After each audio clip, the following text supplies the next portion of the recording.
অন্যদিকে এসআইআর এর চূড়ান্ত তালিকায় বৈধ ভোটারদের নাম বাদ পড়ার অভিযোগ। রায়দিঘিতে ঝাঁটা হাতে প্রতিবাদ তৃণমূলের।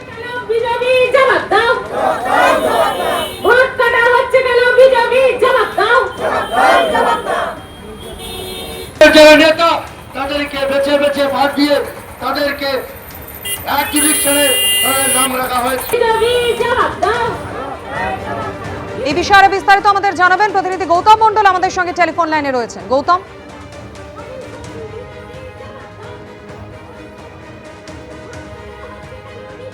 আবারও যোগাযোগ করার চেষ্টা করব। এসআইআর এর চূড়ান্ত তালিকায় বৈধ ভোটারদের নাম বাদ পড়ার অভিযোগ। রায়দিঘিতে ঝাঁটা হাতে প্রতিবাদ কর্মসূচি তৃণমূলের। মথুরাপুর ২ নম্বর ব্লক তৃণমূল যুব কংগ্রেসের সভাপতি, তার নেতৃত্বেই চলছে এই প্রতিবাদ কর্মসূচি।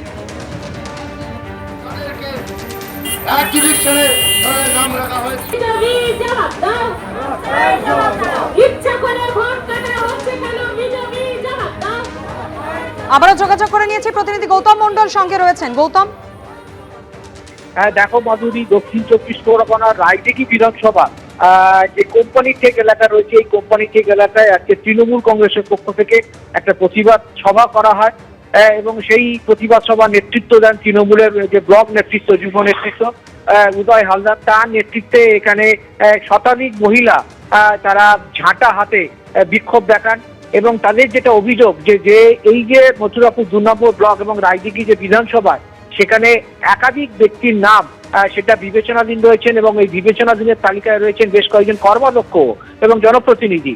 এছাড়া বেশ আরো সাধারণ মানুষের তাদের বিবেচনাধীন রয়েছেন। এই প্রতিবাদে আজকে তারা এই বিক্ষোভ কর্মসূচি করেন এবং ঝাঁটা হাতে মহিলারা তারা রীতিমতো ক্ষোভে ফেটে পড়েন এবং এইখান থেকে তারা দাবি তোলেন এই যে নির্বাচন কমিশন তাদের বৈধ ভোটারদের নাম বাদ দেওয়া হচ্ছে এবং শাসক দলের পক্ষ থেকে যে অভিযোগ করা হয়, বিজেপির বিরুদ্ধে অভিযোগের আঙুল তোলা হয়। নির্বাচন কমিশন এবং বিজেপি যৌথ গাঁটসাট করে এরকম ভাবে নামগুলো বাদ দেওয়া হয়েছে বলে একটা অভিযোগ তোলেন। তবে পাল্টা বিজেপি নেতৃত্বের পক্ষ থেকে জানানো হয়েছে এটা নির্বাচন কমিশন তাদের যে তালিকা, সেই তালিকা তৈরি করেছে, এখানে বিজেপি বা কোনো ভূমিকা নেই, এটা নিরপেক্ষভাবেই এই কাজ হয়েছে। এখানে আরো সাধারণ অনেক মানুষের বিবেচনাধীন রয়েছেন এবং সেইটা নির্বাচন কমিশন যথাযথভাবে আগামী দিনে ব্যবস্থা নেবে। ধন্যবাদ গৌতম। এলাকার উন্নয়ন থেকে নারী নিরাপত্তা, কি বলছেন হাওড়ার মধ্য বিধানসভার সাধারণ মানুষ? ভোটারদের কাছে এবিপি আনন্দ। দেখুন তারকার চোখে তারকা কেন্দ্র।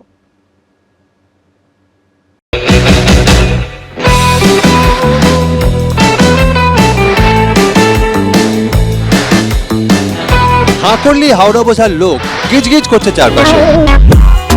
তবে যে যাই বুঝুক, তাতে কি বা যায় আসে? হাওয়ায় তো কত কথাই ভাসে, কিন্তু রোজকার জীবন যুদ্ধে যারা লড়াই করছে বিষাদে কিংবা উল্লাসে, তারা কি মনের কথা মুখে আনতে পারছে? হাওয়া বইছে কোন দিকে, সে খবর নিতে আজ আমরা পৌঁছে গিয়েছি মধ্য হাওড়া বিধানসভা কেন্দ্রে। কথা বলবো সাধারণ মানুষের সঙ্গে, কথা বলবো নেতা নেত্রীদের সঙ্গে।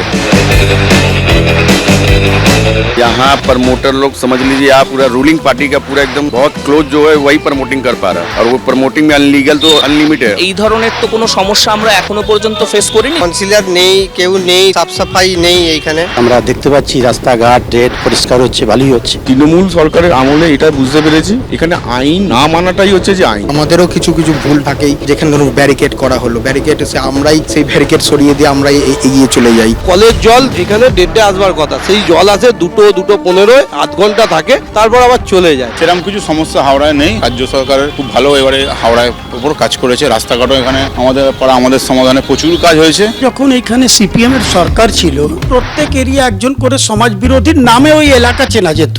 এখন কাউন্সিলরের নামে চেনা যায়। প্রত্যেকটা কাউন্সিলরই তো সমাজ বিরোধীর কাজ করছে। এখানে বহু কারখানা বন্ধ হয়ে গেছে বামফ্রন্টের আমলে। নতুন করে ইন্ডাস্ট্রি তৈরি হয়েছে ন্যাশনাল হাইওয়ের উপরে, তবে আস্তে আস্তে আরো বাড়বে। জুট মিলগুলো চলছে। বিজেপি এবং তৃণমূলের গভর্নমেন্ট আসার পরে আমাদের জেলায় 4টে বড় বড় শিল্প বন্ধ হয়ে গেছে। অপদার্থ তৃণমূলের সরকার অপদার্থ করে ফেলছে আমাদের হাওড়া এবং বালিকে। আশা করি আগামী দিনে শিল্পে আমরা এগিয়ে যেতে পারবো। অর্ধেকের থেকে তো বেশি বন্ধ হয়ে গেছে, সেখানে কনস্ট্রাকশন হয়ে গেছে, প্রমোটিং হয়ে গেছে। आज कहीं काम नहीं है हावड़ा में, आज बहुत जन बेरोजगार है। আমাদের কোনো অসুবিধা তো বলে কিছু নেই, আমাদের মার্কেট কমছে না, আমাদের মার্কেট বাড়ছে, এতে আমরা খুবই উপকৃত হচ্ছি।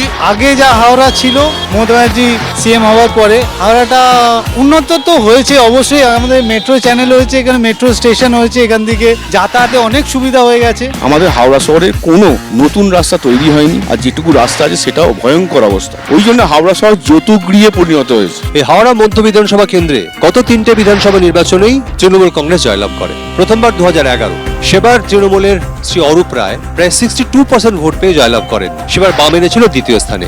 তারপর 2016 আবার তৃণমূল কংগ্রেস জেতে প্রায় 52% ভোটে, সেবার দ্বিতীয় স্থান ছিল জেডিইউ এর দখলে। আর তারপর 2021 সেবার আবার তৃণমূল কংগ্রেস জেতে, কিন্তু সেবারই প্রথম এখানে প্রায় 33% ভোট পেয়ে বিজেপি উঠে আসে দ্বিতীয় স্থানে। কিন্তু দুর্ভাগ্যের বিষয় যে আজকে 2026 কিন্তু পশ্চিমবাংলায় এই হাওড়া মিউনিসিপ্যাল কর্পোরেশনে কিন্তু ভোট নেই। নানা সমস্যার জন্য নির্বাচন হয়নি। 50টা লোকের চোখ দিয়ে যেটা দেখা সম্ভব, একটা পার্টিকুলার লোকের চোখ দিয়ে সেটা সম্ভব নয়। তার মধ্যেও কাজ করছে কর্পোরেশন। হাওড়াকে তো তৃণমূল আসার পরে বলা যেতে পারে ডাস্টবিনে পরিণত করেছেন। এক তো আবর্জনায় ভর্তি, তারপর সঙ্গে সঙ্গে পুকুর বোঝানো হচ্ছে, আর বড় বড় মাল্টি স্টোরেজ বিল্ডিং হচ্ছে উইদাউট পারমিশনই তৃণমূলরা পয়সা নিয়ে। নাগরিক পরিষেবা বলতে কিচ্ছু নেই। যখন কাউন্সিলর নেই, কাউন্সিলর যে কোনো দলেরই হোক, জনপ্রতিনিধি তো থাকা উচিত। সমাজ বিরোধী কার্যকলাপ, ছিনতাই, চুরি, ডাকাতি, নানা ধরনের কার্যকলাপ হতো, এখন সেটা বন্ধ আছে। নিয়ম না মানাটাই তৃণমূলের নিয়ম, উপর থেকে নিচ পর্যন্ত নিয়ম মানে না। বড় বড় মাল্টি স্টোরেজ বিল্ডিং হয়, তা থেকে পয়সা খাওয়া হয়, তোলাবাজি করা হয়। গুন্ডামি, যদি বাড়ি করবেন, যে কোনো কাজে তাদেরকে আপনাকে কাটমানি দিতে হবে। এই ধরনের অভিযোগ তো আসেনি কখনো। কর্পোরেশনের কাছে কমপ্লেন গেলে কর্পোরেশন ব্যবস্থা নিচ্ছে, ভাঙার অর্ডার হচ্ছে, ভাঙাও হচ্ছে কিছু কিছু ক্ষেত্রে, কিন্তু ম্যান পাওয়ারের জন্য সমস্যা আছে। হাওড়া লোকসভা বিরাট বড় এলাকা নিয়ে। এই হাওড়া মধ্য বিধানসভা কেন্দ্র হাওড়া লোকসভার মধ্যে পড়ে। এই পুরো বিধানসভাটাই হাওড়া মিউনিসিপ্যাল কর্পোরেশনের আন্ডারে। 17 থেকে 20, 24 থেকে 34, আর 36, 37 এবং 42 এই কটা ওয়ার্ড নিয়ে হাওড়া মধ্য বিধানসভা কেন্দ্র। পশ্চিমবাংলায় আমাদের রাজনৈতিক লড়াই, আমরা দোষ দিতে পারি কিন্তু আমাদেরকে কাজও করতে হবে। আমরা বিরোধী দল আছি, তো আমাদের পার্টিতে সমালোচনা, আত্মসমালোচনার মধ্য দিয়ে আমরা সংশোধন হতে পারি। যদি আমাদের ত্রুটি থাকে, সংশোধন আমরা হবই হব। মানুষ দুয়ার ভরে আশীর্বাদ করবে, যেমন আগে করেছে, এবং আমরা বিপুলভাবে আবার জয়লাভ করবো। রাস্তাঘাট তো কিছুই সারানো হয় না, যাও বা হয় হাঁটা চলার অযোগ্য। টোটো এবং বাইকের এত আধিপত্য। छोटा बच्चा 12 साल 14 साल का बच्चा टोटो चला रहा है, वो जा रहा है, किसी को मारते हुए निकल जा रहा है। ফুটপাত কোথায় আছে? ফুটপাত তো পুরো ঘিরে রেখেছে রুলিং পার্টি। जब से राज्य सरकार का एक जो घोषणा, कभी साइकिल कभी कपड़े, तो जो बच्चे छोड़ दी थी, मेरे घर के बगल में एक लड़की थी, वो पढ़ाई छोड़ चुकी थी। जब से राज्य सरकार का ये सब घोषणा आया, वो तुरंत स्कूल में नाम लिखाई। এখন তো প্রশাসনও অনেক সচেতন আছে। আমার ব্যক্তিগত মতামত যে আমি খুব একটা যে আনসেফ বা আনসিকিউর, এটা কিন্তু আমার মনে হয় না। তারকার চোখে তারকা কেন্দ্রে আমার আজকের ইনিংস এখানেই শেষ। আবার হয়তো দেখা হবে অন্য কোথাও, অন্য কোনো কেন্দ্রে। আপনার সঙ্গে থাকুন আর চোখ রাখুন এবিপি আনন্দে। এবিপি আনন্দ, এগিয়ে থাকে, এগিয়ে রাখে।